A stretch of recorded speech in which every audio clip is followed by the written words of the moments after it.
இது நம்பிக்கை கொடுத்து அவளை ஏமாத்திட்டு அவளை வந்து கைவிட்டுட்டு போகும்போது அதான் அட்டம் டு ரேப் அப்படின்னு தான் சொல்லுது. அப்போ அந்த அடிப்படையில் பார்த்தா விஜயலட்சுமியோட ஸ்டாண்டு வந்து கரெக்டான ஒரு விஷயம் தான். நான் பாலியல்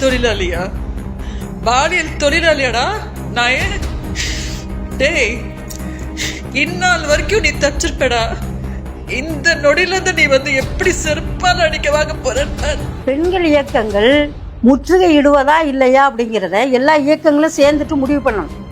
எல்லா இயக்கங்களும் ஒரு கால் கொடுத்தோம்னா அந்த இயக்கங்கள் எல்லாரும் சேர்ந்துட்டு ஒரு நாள் சீமானை என்ன செய்யறதுன்னு தீர்மானிச்சுக்கிறது. அது என் தங்கைகள் சொல்லணும், என் கட்சியில் இருந்து சொல்லணும், நீங்க சொல்லக்கூடாது, அதை திமுக சொல்லக்கூடாது.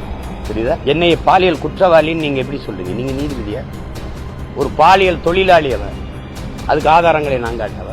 ராமசாமி நாயக்கரை அம்பலப்படுத்த போய்தான் சீமானை அரசியல் பழிவாங்க நடத்துவதற்காக இந்த நடிகை எல்லாம் பயன்படுத்துறாரு.